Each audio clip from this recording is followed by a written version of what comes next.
The champagne flutes shattered against the Italian marble floor, and for a moment, the only sound in the Obi penthouse was Helen's ragged breathing. "You're giving my company to him?" Mr. Obi sat motionless in his leather chair, his fingers steepled beneath his chin. Through the floor-to-ceiling windows behind him, Lagos glittered like scattered diamonds, a city of 20 million souls, and in this moment, only 3 of them mattered. Femi stood frozen by the door, his leather portfolio clutched against his chest.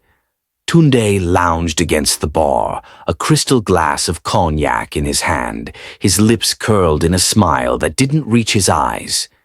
"It's not your company, Helen," Mr. Obi said quietly. "It never was. I'm your wife.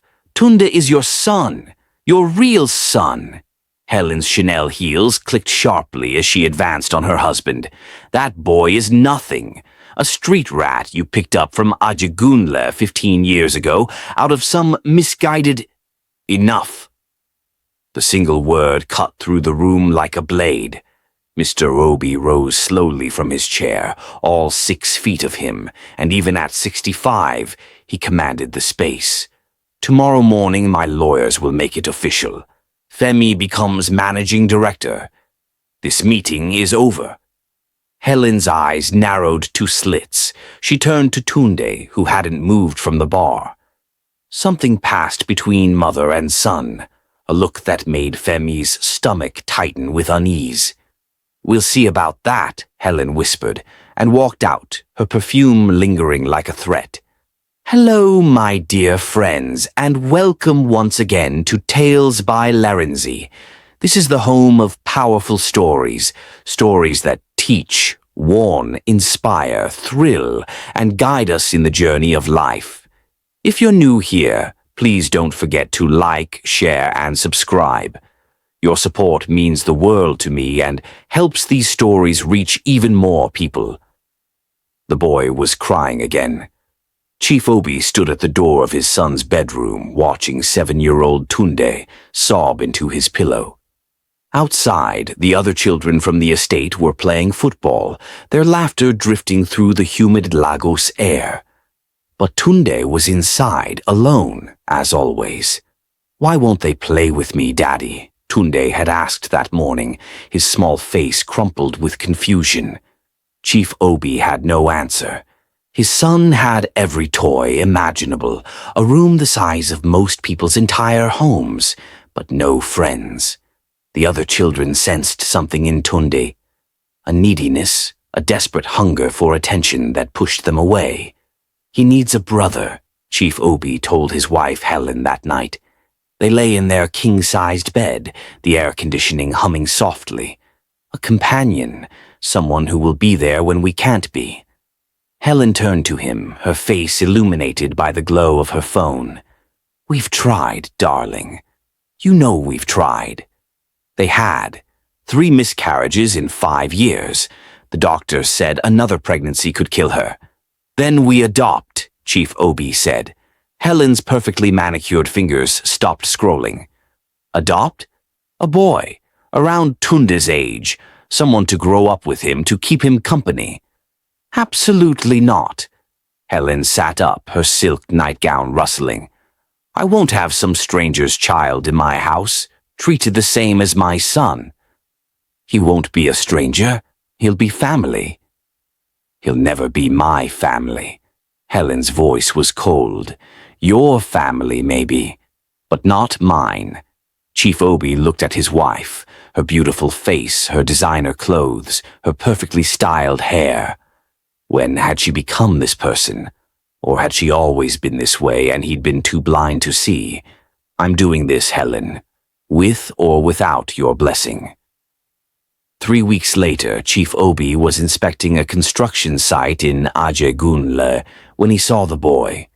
The child was perhaps 8 years old, rail-thin, sleeping under a tarpaulin near a pile of cement bags. His clothes were little more than rags, his feet bare and calloused. But even in sleep, there was something about his face, a dignity, a quiet strength. "Who's that?" Chief Obi asked his foreman. "Street boy, sir, orphan.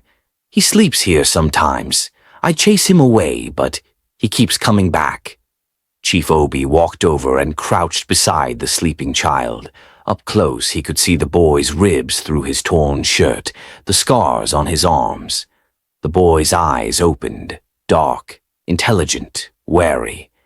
"What's your name, son?" "Femi, sir." The boy sat up quickly, ready to run.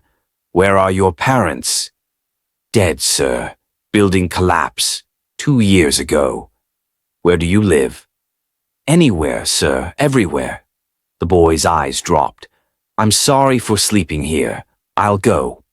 "Wait." Chief Obi made a decision that would change all their lives. "How would you like to come home with me?" The boy stared at him as if he'd spoken in another language. "I have a son about your age. He needs a brother. Would you like to be that brother?" Femi's eyes filled with tears. He nodded, unable to speak. Helen was livid. "You brought him here without even asking me? I told you I was going to adopt. I thought you'd go through an agency, papers, background checks, not just pick up some random child from the street." They were in the master bedroom, arguing in harsh whispers, while Femi waited downstairs with Tundai. The two boys sat on opposite ends of the leather sofa, not speaking. "His name is Femi, and he's staying." "Over my dead body." Chief Obi turned to face his wife fully. "Then I suggest you make peace with this, Helen, because I've already contacted my lawyers. The adoption papers will be filed tomorrow. Femi will have the same rights, the same name, the same inheritance as Tundai. He will be my son in every legal sense of the word." Helen's face went pale, then red. "You're making a mistake. That boy will destroy this family." "No, Helen. Your bitterness will destroy this family. Don't let it." But she already had. 5 years later, "Femi, come here, you idiot." 12-year-old Tundai stood at the bottom of the stairs, screaming up at his adopted brother. They were supposed to be getting ready for school, but Tundai couldn't find his new iPhone. Femi appeared at the top of the stairs, already dressed in his school uniform, his school bag on his shoulder. "Did you take my phone?" "No, Tundai. I don't know where it is." "Liar!" Tundai charged up the stairs and shoved Femi against the wall. "You're always stealing my things. Give it back." "Boys!" Chief Obi emerged from his study. "What's going on?" "He took my phone." "I didn't, Dad, I swear." "Check his bag," Tundai demanded. Chief Obi sighed. "Femi, may I see your bag?" Femi handed it over without hesitation. Chief Obi searched through it, textbooks, notebooks, a battered pencil case. No phone. "Tundai, when did you last see it?" "Last night. It was charging in my room and now it's gone. He's the only one who goes in my room." "I haven't been in your room in weeks," Femi said quietly. "Check under your pillow, Tundai." Helen's voice came from the hallway. She stood there in her morning robe, her face carefully composed. "You probably forgot you put it there." Tundai ran to his room. Sure enough, the iPhone was under his pillow. "See? You accused your brother for nothing," Chief Obi said. But as Tundai held the phone, confusion crossed his face. "I didn't put it there. I know I didn't." Helen smiled. "You were tired last night, darling. You don't remember." This became the pattern. Things would go missing, Tundai's watch, his homework, money from his wallet, and mysteriously reappear in places he'd already checked. Each time, Tundai would accuse Femi. Each time, Femi would deny it. Each time, the missing item would turn up somewhere that made Tundai look foolish. But Chief Obi began to notice something else. Whenever these incidents happened, Helen was nearby, always hovering, always ready with an explanation that made Femi look innocent and Tundai look like he was losing his mind. She was playing them against each other. At dinner, she would praise Tundai extravagantly for the smallest things, while ignoring Femi's genuine achievements. When Femi scored top marks on his exams, Helen would say, "Well, the teachers probably felt sorry for him." When Tundai failed a test, she'd say, "The teacher has it out for you, baby. It's not your fault." She fed Tundai's worst instincts, his jealousy, his insecurity, his need to be special, while systematically undermining any bond that might form between the brothers. And it worked. By the time they were teenagers, Tundai and Femi barely spoke. Tundai had become arrogant and cruel, surrounding himself with other wealthy boys who mocked anyone they considered beneath them. Femi had become quiet and withdrawn, pouring all his energy into his studies.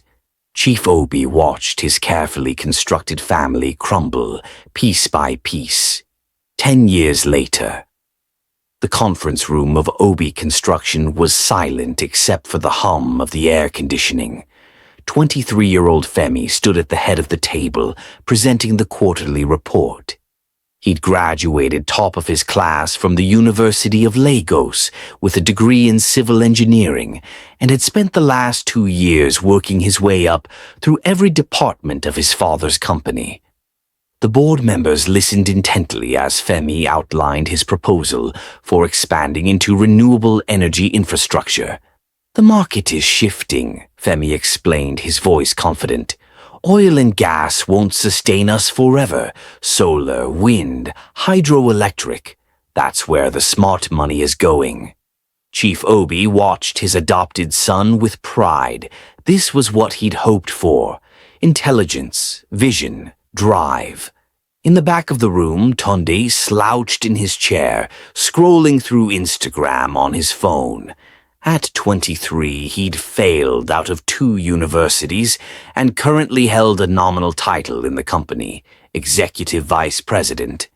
That meant absolutely nothing.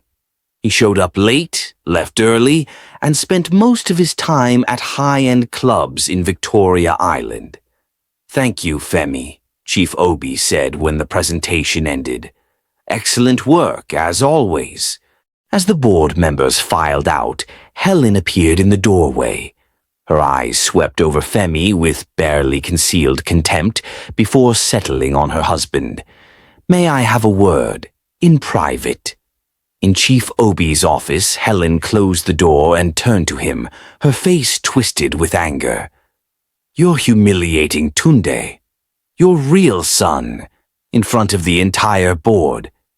Tundai humiliates himself by showing up drunk and scrolling through his phone during important meetings. He's going through a phase. He's 23 years old. When does the phase end, Helen? When you stop favoring that street boy over your own flesh and blood." Chief Obi stood up slowly. "Don't call him that." "Why not? It's what he is. You picked him up from the gutter, gave him our name, our money, our home, and now you want to give him our company? I haven't decided." "Like hell you haven't. Everyone can see it. You're going to make Femi the managing director when you retire. Admit it." Chief Obi met his wife's eyes. "Yes, I am. Because he's earned it. Because he's the only one capable of running this company. Because Tundai has proven himself completely incompetent." The slap came so fast he barely saw it. His cheek stung, his ear rang. Helen's hand trembled. They stared at each other, 25 years of marriage cracking like thin ice. "If you do this," Helen whispered, "you'll regret it. I promise you that." She walked out, her heels clicking on the marble floor. Chief Obi touched his burning cheek and wondered, not for the first time, if bringing Femi home had been a terrible mistake. Not because of Femi, because of what it had revealed about the woman he'd married. 2 weeks later, the announcement was made at the monthly company dinner, a lavish affair at the Eco Hotel with all the executives and their families present. Chief Obi stood at the microphone, resplendent in his agbada, and cleared his throat. I'm 65 years old. I've built this company from nothing, and now it's time to step back. Effective next month, I'm appointing a new managing director. The room fell silent. Everyone knew this moment had been coming. Femi Obi will take over as MD of Obi Construction. Applause erupted, but not from everyone. At table 3, Helen sat frozen, her champagne glass halfway to her lips. Beside her, Tundai's face had gone purple with rage. Femi stood to accept the honor, looking stunned and humbled. Thank you, Dad. I won't let you down. As he sat back down, his phone buzzed. A text from an unknown number. Congratulations, you just signed your death warrant. Femi frowned and showed it to the colleague next to him. Probably just a prank. But across the room, Helen was texting furiously under the table, and when she looked up, her eyes found Femi's. The first attempt came 3 days later. Femi was working late in his new office when the janitor came in with his evening tea. A habit Chief Obi had passed down. Strong black tea with 2 sugars. Thank you, Baba Samuel, Femi said, not looking up from his spreadsheets. He took a sip and immediately spat it out. The taste was wrong, bitter, chemical. He looked at the cup, then at Baba Samuel's retreating back. Baba, wait! The elderly janitor turned, confusion on his face. Did you make this tea yourself? No, sir. Madam Helen made it. She said you liked it a special way and asked me to bring it to you. Femi's blood ran cold. Where is Madam Helen now? She left, sir, about 10 minutes ago. Femi stared at the tea. He pulled out his phone and called his father. Dad, I need to talk to you. Now. An hour later, they sat in Chief Obi's study at home. Between them, on the desk, sat the cup of tea, now in a sealed plastic bag. You think Helen tried to poison you? Chief Obi's voice was hollow. I don't know what to think, but that tea tasted wrong, really wrong. Helen's been angry. But poison? That's... Chief Obi couldn't finish the sentence. We need to have it tested. No. Chief Obi stood abruptly. If we do that, if there is something in it, that means my wife tried to murder my son. Do you understand what that means? For our family? For Tundai? Dad, if she tried once, I'll talk to her, I'll handle this. But we're not getting police involved. Not yet. Femi wanted to argue, but the exhaustion on his father's face stopped him. What they didn't know was that Helen was listening outside the door, her ear pressed against the wood, and she was smiling. Late that night, Helen drove to a modest house in Ikeja. She knocked 3 times, then twice, then once, a code. The door opened. Chief Balogun stood there, 60 years old, pot-bellied, his eyes shrewd and calculating. Did it work? He asked. No. The idiot didn't drink enough. But he's suspicious now. Helen pushed past him into the house. We need to move faster. I told you poison was too obvious. There are other ways. They sat in his study and Chief Balogun pulled out a file folder. Inside were photographs, documents, bank statements. Here's what we do, he said. Tundai has a life insurance policy, correct? Yes, 5 million naira. I took it out when he was born. Not enough. You need to increase it. 50 million at least. Name yourself as beneficiary. Do it this week. Helen frowned. Why would I need life insurance on my son? He's not the one I want dead. Chief Balogun smiled, and it was the smile of a crocodile. Because, my dear, Tundai is going to die, or at least appear to die, and Femi is going to be blamed for it. He spread the documents across the desk. Here's how it works. You poisoned Tundai, but not fatally. just enough to make him very sick, but you make sure the poison comes from something Femi has access to. His office, his car, something clearly connected to him. The police investigate. They find evidence pointing to Femi. Motive? He stands to inherit everything if Tundai dies. Method? The poison in Femi's possession. Opportunity? They work in the same building. But Tundai doesn't actually die. No. You time it carefully. Make sure he gets to the hospital in time to be saved, but barely. The sympathy will be enormous. Your poor son, almost murdered by his adopted brother out of greed. Chief Obi will be forced to choose, and when he chooses you and Tundai, Femi goes to prison for attempted murder. And the company? With Femi in prison and Tundai traumatized, Chief Obi will eventually die. He's old, his heart is weak. When he does, everything goes to Tundai, and Tundai is weak, easily manipulated. You'll control the company through him. Then we sell it to me at a discount and we split the profits. 50-50. Helen's eyes gleamed. Why help me? What do you really get out of this? I've been trying to buy Obi Construction for 20 years. Chief Obi always refused. But with you as my partner, we'll build an empire. He poured 2 glasses of cognac.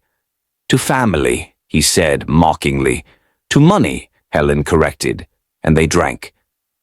The next morning, Helen went to her insurance broker and increased Tundai's life insurance policy to 50 million naira. The broker, who'd known the family for years, thought it was odd but didn't question it. Rich people did strange things. That same day, Femi found a package on his desk. No return address. Inside was a small potted plant with delicate pink flowers. Oleander, read the attached card. For your new office. Congratulations again. A friend. Femi thought it was nice, if unusual. He put the plant on his windowsill and forgot about it. He didn't know that oleander was one of the most poisonous plants in the world. He didn't know that Helen had sent it. And he definitely didn't know that in 3 days, everything would go to hell. It was Friday evening, and Chief Obi insisted on family dinner, a tradition he'd maintained for 20 years, even as the family fell apart around it. Maria, their long-suffering cook, had prepared a feast: jollof rice, fried plantains, pepper soup, grilled fish. The dining table was set with their best china. They gathered at 7. Chief Obi at the head of the table, Helen to his right, Tundai beside her. Femi sat on Chief Obi's left, the symbolic divide clear even in the seating arrangement. The conversation was stilted, awkward. Tundai picked at his food and scrolled through his phone. Helen made passive-aggressive comments about how some people worked too hard and forgot about family. Femi ate in silence. Femi, try the pepper soup, Helen said suddenly, her voice warm. Maria made it specially for you. Your favorite, isn't it? Femi looked at the steaming bowl she pushed toward him. The aroma was perfect, rich with uziza leaves and spices. But that text message echoed in his head. You just signed your death warrant. Actually, I'm full. I had a late lunch. Helen's smile tightened. Nonsense. You work too hard.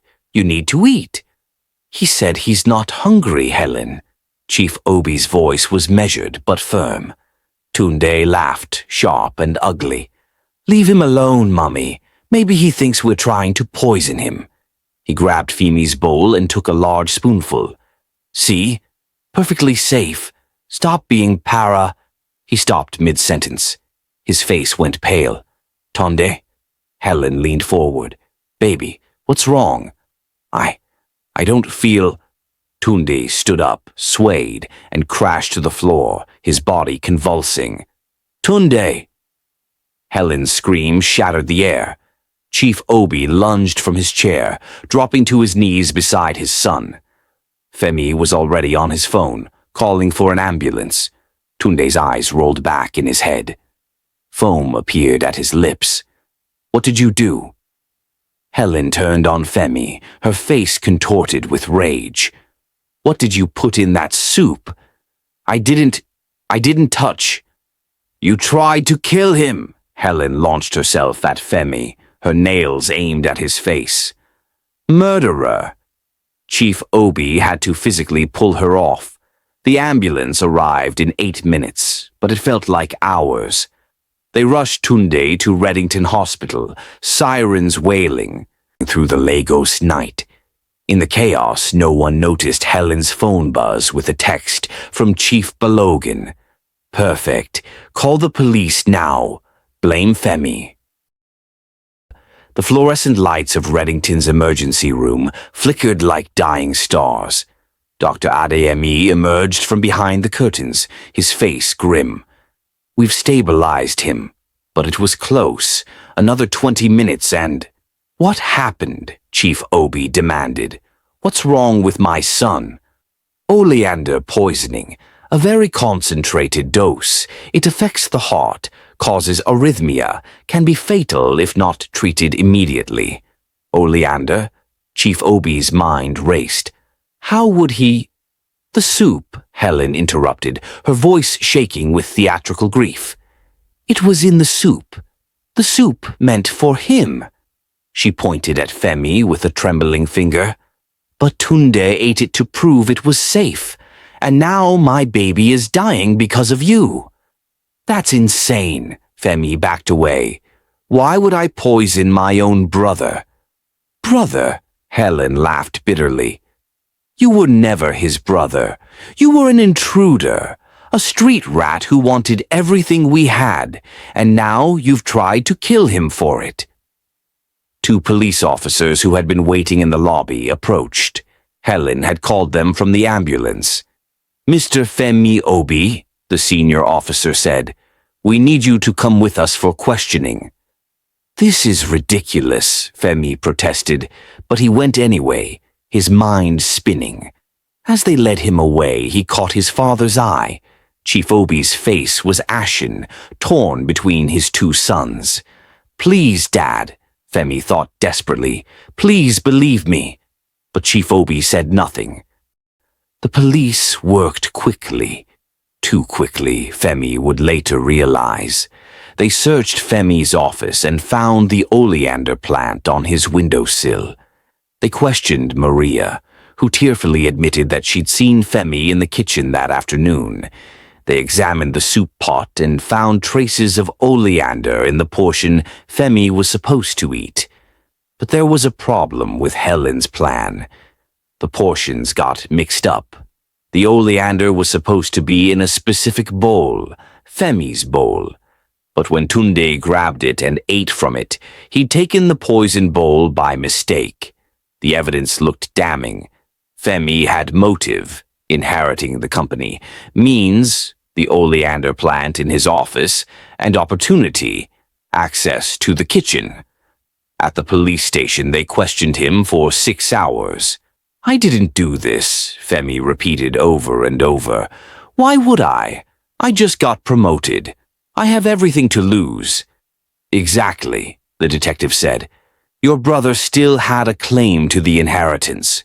With him dead, it's all yours. But I didn't. The plant was a gift. Someone sent it to me. Who? I don't know. There was no name. Convenient. They held him for 48 hours, the maximum without charges. The headline screamed across Lagos. Adopted son attempts to murder billionaire's heir. The story was too good to resist. Greed, betrayal, poison. Social media exploded with opinions. #Justice for Tundai trended. Femi's photo was everywhere, his face now familiar to millions as the face of betrayal. But Chief Obi didn't believe it. Something was wrong. The pieces fit too perfectly, like a puzzle assembled by someone who knew exactly what picture they wanted to create. He hired a private investigator, a woman named Amaka who'd worked for him before, discreet and thorough. Find out the truth, he told her. Whatever it is. Amaka worked fast. In 3 days, she uncovered what the police had missed or ignored. She found the insurance policy Helen had taken out on Tundai increased just days before the poisoning. She traced Helen's phone records and found hundreds of calls to an unlisted number. That number belonged to Chief Balogan. She interviewed the security guard at the estate, who remembered a delivery man bringing a package to the house the same day the oleander plant appeared in Femi's office. The delivery man had been paid in cash by a woman matching Helen's description. She checked Maria's immigration status and found that Helen had been threatening her with deportation for months, forcing her to lie about Femi's movements. Most damningly, she found hotel receipts and photographs. Helen and Chief Balogan had been meeting for over a year at the Wheatbaker Hotel in Ikoyi. They'd registered under false names, but Amaka had sources. The affair was one thing, but the business documents were another. Amaka discovered draft contracts showing that Helen had been negotiating to sell OB Construction to Balogan for a fraction of its market value. The deal was contingent on Helen gaining control of the company, which would only happen if Tundai inherited and if Helen controlled Tundai, or if Chief Obi died and Helen inherited as his widow. She was willing to sacrifice her own son, Amaka told Chief Obi, spreading the evidence across his desk. She poisoned him, planning to blame Femi. Femi goes to prison. Tundai inherits everything but is too traumatized and weak to manage the company. You die eventually. You're 65, you have high blood pressure. Helen inherits through Tundai, sells the company to Balogun. They split the profits and run off together. Chief Obi stared at the documents, his hands shaking. But Tundai almost died. She almost killed her own child. She calculated the dose carefully, enough to nearly kill him, but not quite, just enough to frame Femi convincingly. Amaka's voice was hard. She's a monster, Chief. I'm sorry. Chief Obi aged 10 years in that moment. The woman he'd loved for 25 years, the mother of his biological son, had tried to destroy everything for money. What do we do? He asked quietly. We set a trap. Chief Obi arranged a family meeting 2 days later. Tundai had been released from the hospital, still weak but recovering. Femi had been released by the police due to lack of evidence. The case was circumstantial, and his lawyer had torn it apart. The three of them sat in Chief Obi's study. The atmosphere was toxic with suspicion and pain. I've made a decision, Chief Obi announced. His voice was hollow, defeated. Given everything that's happened, I'm changing my will. Everything, the company, the properties, the investments, goes to Tundai. Femi, you'll receive a severance package and must leave the family business. Femi's face showed hurt, but he nodded. He'd expected this. Tundai looked confused. Dad, I'm not ready to. You'll learn. Your mother will help you. Chief Obi's eyes were dead. I'll have my lawyers draw up the paperwork tomorrow. We'll sign it the day after, with witnesses present. After the meeting ended, Femi walked out without a word. Tundai lingered, uncertain. Dad, I don't think Femi tried to poison me. It doesn't matter what you think, it's done. Alone, Tundai wandered back to his room, his mind churning. Something was very wrong, but he couldn't put his finger on what. Helen, meanwhile, was on the phone in her bedroom, her voice low and triumphant. It worked. He's giving everything to Tundai. We just need to wait for the old man to die, and it's ours. Excellent, Chief Balogan's voice crackled through the phone. I'll have the sale documents ready. Once it's legal, we move fast, before anyone can challenge it. What neither of them knew was that Chief Obi was recording the conversation from his study, Amaka's sophisticated equipment picking up every word through Helen's phone. The next evening, Chief Obi's lawyers arrived, or so everyone thought.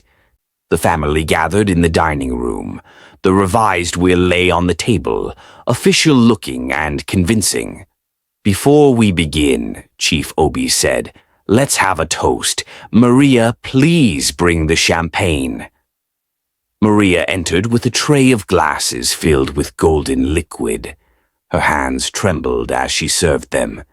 "To family," Chief Obi said, raising his glass, "to blood, to loyalty, to truth." As Helen brought her glass to her lips, Maria suddenly dropped the tray with a crash. Champagne and broken crystal exploded across the marble floor. "I'm sorry, I'm so sorry." Maria fell to her knees, tears streaming down her face. "Madam, please forgive me. I didn't want to do it. You said you'd have me arrested if I didn't help you." Helen's face went white as chalk. "What are you talking about?" "The poison. In Mr. Tundai's soup. You gave it to me. You told me to put it in Mr. Femi's bowl, but I got confused because you kept changing your mind, and I didn't know which bowl was which." And, "You're lying," Helen shrieked, but her voice was shaking. "Am I?" Chief Obi stood slowly. "Maria, please show everyone what you showed me." Maria pulled out her phone with trembling hands. She pressed play. Helen's voice filled the room, clear and damning. "Listen carefully, Maria. Tomorrow night at dinner you'll use this in the soup. Not the whole pot, just one bowl, Femi's bowl. I'll make sure he sits in his usual place. You put extra garnish on his bowl so you know which one it is, understand? If anyone asks questions, you tell them you planted those flowers in the garden yourself. And if you tell anyone about this conversation, I'll have immigration at your door within an hour. You'll be back in the Philippines before sunrise." Silence fell like a guillotine blade. Tundai's face had gone gray. "Mummy, that's your voice." The recording continued. More conversations, more instructions, more threats. Helen tried to run. She made it 3 steps before the lawyers revealed themselves as police officers and grabbed her arms. "Helen Obi, you're under arrest for attempted murder, conspiracy to commit fraud, and extortion." No, you don't understand," Helen thrashed in their grip. "It was supposed to be Femi. He was supposed to eat it. He was supposed to die." The confession came pouring out in her panic, damning and complete. "I did everything for you, Tundai, everything, to protect your inheritance. He was going to take it all. I had to stop him." Tundai stood frozen, his whole world collapsing. "But I ate the soup. I almost died. You almost killed me." Helen's face twisted. "That was an accident. You weren't supposed to touch that bowl. I told you not to eat the one with the extra garnish. But you never listen, you stupid boy. You ruined everything." The words hung in the air like poison themselves. Tundai's legs gave out. He sank into a chair, his face in his hands. "You called me stupid. You were willing to let me die, to blame Femi. All for money. For us," Helen screamed as they dragged her toward the door. "For our family, not for him, never for him." "He is family," Tundai shouted, tears streaming down his face. "He's been more of a brother to me than I ever was to him. And you tried to kill him. You almost killed me. You're a monster." Helen's screams echoed through the penthouse as the police took her away. In the sudden silence that followed, the 3 men, Chief Obi, Tundai, and Femi, stood amid the wreckage of their family. Chief Obi spoke first, his voice breaking. "I'm sorry, to both of you. I brought this poison into our home when I married her. I let her destroy us. You didn't know, Dad, Femi said quietly. I should have. I saw the signs. I ignored them.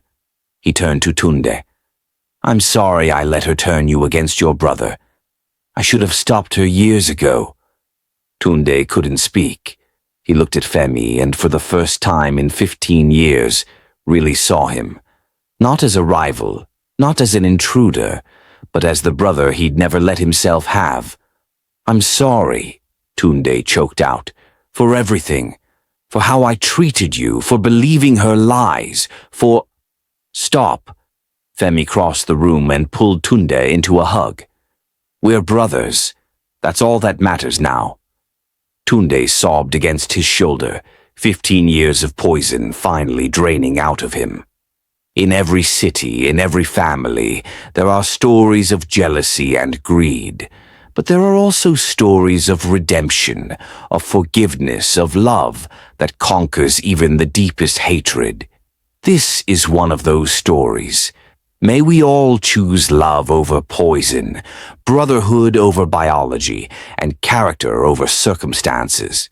This story reminds us that family is not defined by blood alone, but by loyalty, sacrifice, and the choices we make every day. Jealousy destroys, greed blinds, but love restores what poison tries to kill. May this story stay with you. May it make you think, and may it remind you to choose character over circumstances and love over bitterness. If this story touched your heart, taught you something, or opened your eyes, then this is your home. Welcome to Tales by Larinzy, where powerful stories are told to thrill, teach, warn, inspire, and heal. Please don't forget to like this video, share it with someone who needs to hear this message, subscribe to Tales by Larinzy, and turn on the notification bell so you never miss a new story. And most importantly, tell me in the comments, what lesson did this story teach you? And who do you think suffered the most? Until next time, my dear friends, remember, every story has a lesson, and every lesson can change a life. This is Tales by Larinzy.